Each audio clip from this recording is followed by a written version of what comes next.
Strategy is now paying out roughly $730 million a year just on Stretch, or STRC, preferred dividends, and that represents only a single layer of obligation sitting on top of a Bitcoin treasury worth approximately $58.5 billion.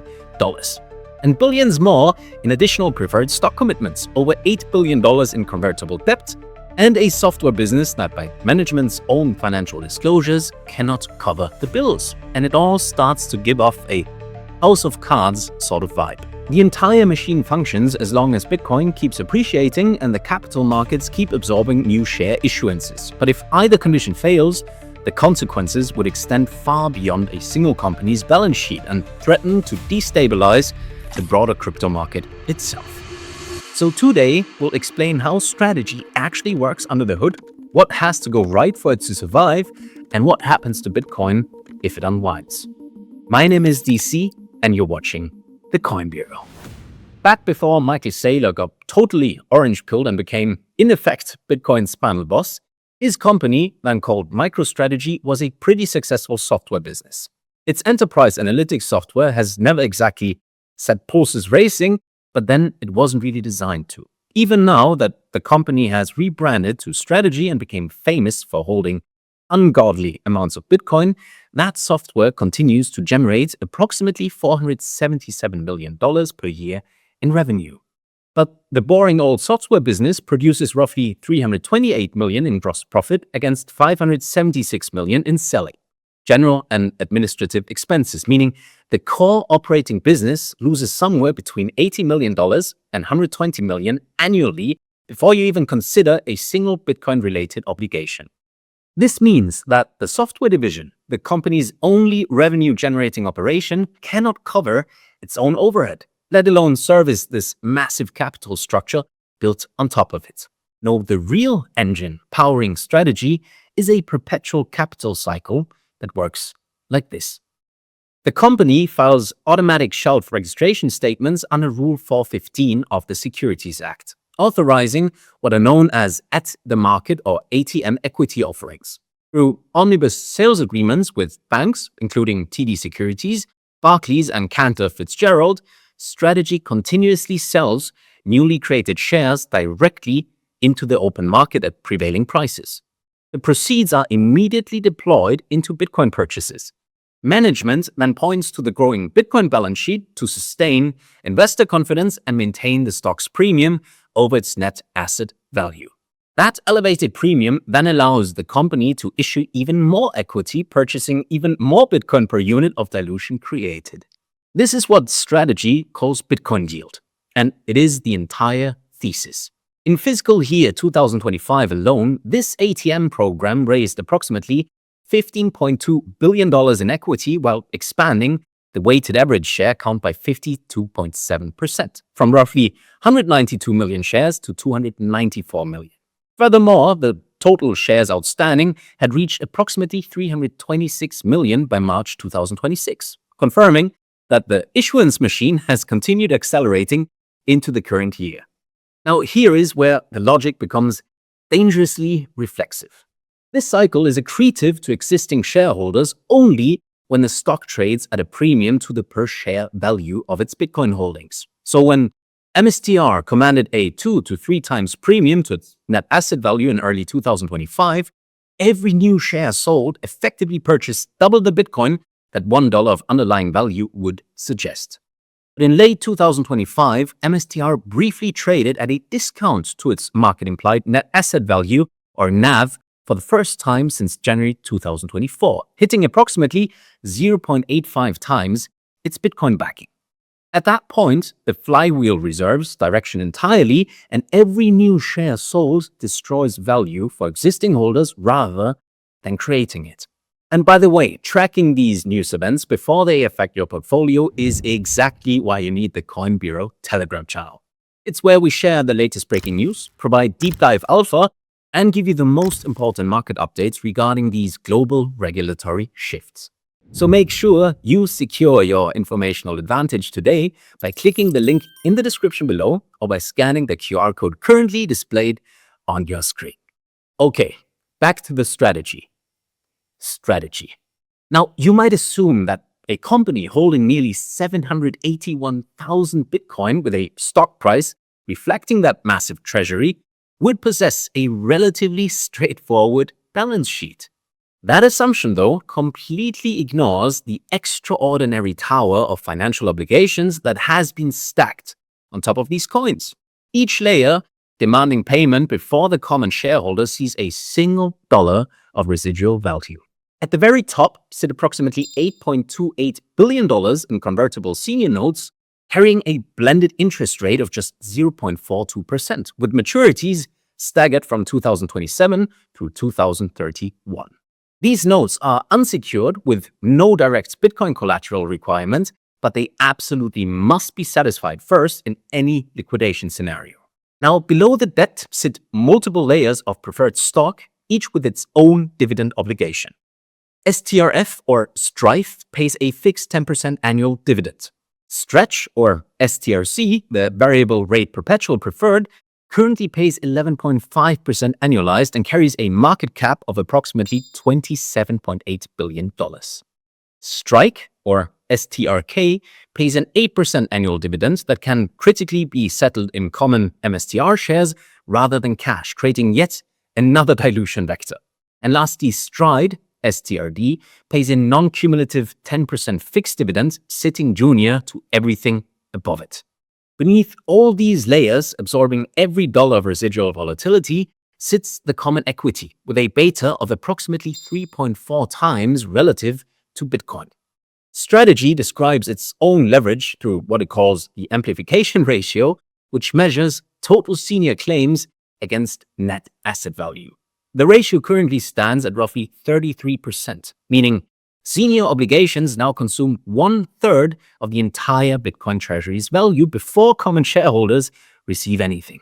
This creates a structural condition where a 1/3 decline in Bitcoin from current levels would theoretically eliminate the entire buffer protecting common equity holders. Now, the critical question becomes whether the underlying mathematics of this structure can actually sustain itself. And the numbers reveal just how narrow the margin of survival truly is. Strategy's total annual cash obligations across preferred dividends and convertible note interest currently approach $1.12 billion per year. The software business contributes effectively $0 net towards servicing that figure. Michael Saylor has publicly stated that the company requires only a 2.05% annual appreciation in Bitcoin to cover these obligations indefinitely. The arithmetic appears defensible on the surface. 2.05% of roughly 58.5 billion in Bitcoin holdings equals approximately 1.2 billion, which theoretically covers the annual burden. But this calculation contains a fundamental flaw that Saylor's public framing consistently obscures. Unrealized gains on a balance sheet cannot pay cash dividends, so stretch holders receive monthly cash payments funded not by Bitcoin appreciation, but by the continuous issuance of new equity and preferred stock through the ATM programs. If those programs stall because the NAV premium collapses or market appetite evaporates, the mechanism for funding these dividends breaks entirely. The company maintains a USD reserve of approximately $1.4 to $2.25 billion, depending on the reporting period, providing a runway of roughly 15 to 30 months before obligations would overwhelm available cash. And Bitcoin's actual performance in the first quarter of 2026 delivered a 22.6% decline, generating $14.46 billion in unrealized generally accepted accounting principles, or GAAP losses, and pushing the company's aggregate cost basis of approximately $75,577 per coin above the prevailing market price. Furthermore, approximately $1 billion in convertible notes include put options, allowing holders to demand cash repayment at par around September 2027. So if the MSTR stock price sits below the conversion threshold of roughly $183 at that date, note holders have absolutely no incentive to convert into equity and will demand their money back in cash. This September 2027 deadline represents the most concrete near-term solvency pressure point in the entire capital structure. You see, this is precisely why the aggressive promotion of Stretch deserves particular scrutiny. Both Saylor and CEO Fong Lei have characterized Stretch as the company's iPhone moment, a revolutionary product that broadens the investor base into what they describe as low volatility, high yield digital credit. Saylor has compared Stretch to a bank that pays you 20% interest and has specifically recommended it for family treasuries, explicitly targeting individuals and families seeking conservative income. The company markets Stretch to investors who typically park capital in money market funds but are seeking high returns. This framing is extraordinarily misleading, though, when you examine what Stretch holders actually own. Stretch is a perpetual preferred stock with no maturity date, no guaranteed path to principal repayment outside the secondary market, and no collateral backing from the Bitcoin Treasury. It is legally classified as equity, not debt, which means Strategy cannot technically default on it in the bankruptcy triggering sense. Dividends are payable only when declared by the board of directors out of legally available funds. The reported stability, near $100 par, is not a product of genuine creditworthiness, but is manufactured through continuous rate manipulation. The dividend started at approximately 9% at launch in mid-2025 and has been raised at least 7 consecutive times to reach the current 11.5%, demonstrating that the company had to keep sweetening the terms to prevent the price from collapsing below par. Roughly 80% of Stretch holders are retail investors compared to the approximately 40% retail ownership of the common stock. And these are precisely the income-seeking conservative investors who are least equipped to absorb the downside risk embedded in this instrument. At 11.5%, Stretch yields approximately 450 basis points above junk-rated corporate bonds. From an issuer carrying a Piotrowski F score of just 2 out of 9 and an Altman Z score sitting at 1.98, squarely in the gray zone that indicates elevated bankruptcy risk. The reality is that many of these retail holders are running leveraged carry trades without fully understanding that they sit subordinate to over $8 billion in convertible debt that must be satisfied before they see any recovery in a liquidation. But even if Strategy never sells a single Bitcoin, the accounting framework now governing its financial statements has created its own independent mechanism for triggering a confidence spiral. FASB Accounting Standards Update 2023-08 became effective for Strategy beginning January 2025, requiring all Bitcoin holdings to be marked to a fair value every single quarter, with unrealized gains and losses flowing directly through the income statement. In the fourth quarter of 2025, Strategy reported a $17.4 billion operating loss driven entirely by this mark-to-market treatment. And in the first quarter of 2026, the company recorded $14.46 billion in additional unrealized losses on digital assets. These are non-cash charges that do not represent actual money leaving the company, but they appear on the GAAP income statement as catastrophic financial results, and the downstream consequences of those headlines are devastatingly real. This creates a reflexive feedback loop that operates with mechanical precision. Bitcoin fails, generating massive reported accounting losses. MSTR stock declines at 3.4 times the rate of Bitcoin's decline due to its amplified beta. The NAV premium compresses, making ATM equity issuance dilutive rather than accretive. Investors lose confidence in the equity story, reducing demand for new Stretch issuances. The company is then forced to raise the Stretch dividend rate to maintain the par anchor, which increases future obligations, which further deteriorates the credit profile, which reinforces the entire downward cycle. Strategy's CEO, Fong Lei, has characterized these as GAAP losses, not cash losses, and emphasized that the company maintains a fortress balance sheet. But a $14.46 billion quarterly loss headline does not require a margin call to inflict severe damage on market confidence. And market confidence is the singular resource this structure cannot survive without. Now, consider what happens to the broader cryptocurrency market if Strategy is ever forced to liquidate even a fraction of its holdings.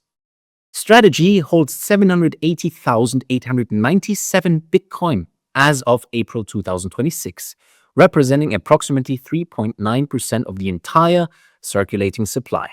The company will probably have stacked even more sats by the time you see this video. So at current prices, this position exceeds a full day of global Bitcoin trading volume, which Saylor himself has cited at roughly $50 billion a day. Selling even 10% of that stack, approximately 78,000 coins, worth nearly $5.9 billion, would represent almost 12% of daily market volume, an order of magnitude that would move prices significantly and immediately.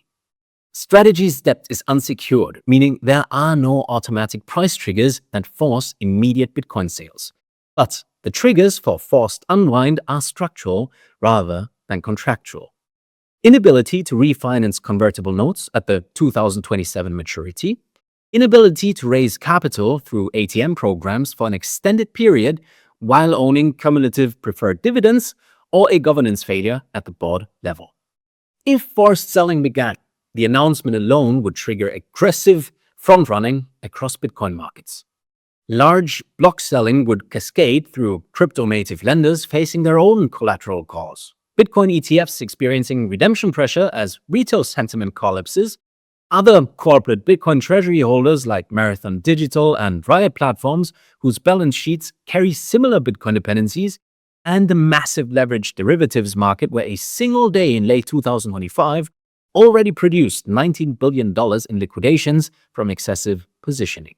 In March 2026, Strategy absorbed 44,377 of the 47,435 Bitcoin added to all corporate treasuries combined, representing 93.6% of total corporate accumulation. So if the single largest non-ETF buyer of Bitcoin transforms into the single largest seller of Bitcoin, the impact on order books and market psychology would be unprecedented and not pretty to watch. Now, Strategy is not fraudulent, and calling it a Ponzi scheme misidentifies the nature of the risk. The underlying asset is real, the disclosures are public, and the structure is legal under current securities law. But it shares one structural characteristic with every leveraged scheme that has ever collapsed. It requires a constant inflow of new capital to service existing obligations, and it depends entirely on a single asset appreciating at a rate that exceeds the cost of the capital structure built on top of it. Bitcoin has historically delivered the growth rates that make this arithmetic work over multi-year periods, and that is the honest bull case. But the people purchasing Stretch at 11.5% because Michael Saylor compared to a high-yield bank account deserve to understand exactly what they are holding. A perpetual, non-collateralized, subordinated equity instrument whose dividend is funded by diluting the shareholders beneath them, issued by a company whose core business loses money in a structure that has never been tested through a prolonged Bitcoin bear market. The numbers are entirely public, and the math either works or it doesn't. Let's hope we don't find out what happens in that latter scenario. So will Bitcoin's long-term trajectory validate the most aggressive single-asset leverage bet in corporate history, or has Strategy constructed a house of cards that eventually collapses on its own weight? Please share your analysis in the comments below, because the outcome of this particular experiment affects every single participant in the crypto market. And if you want to understand how accounting changes are reshaping institutional Bitcoin adoption beyond Strategy, you should check out our dedicated analysis right over here. Thank you all so much for watching, and I'll see you again very soon. This is DC signing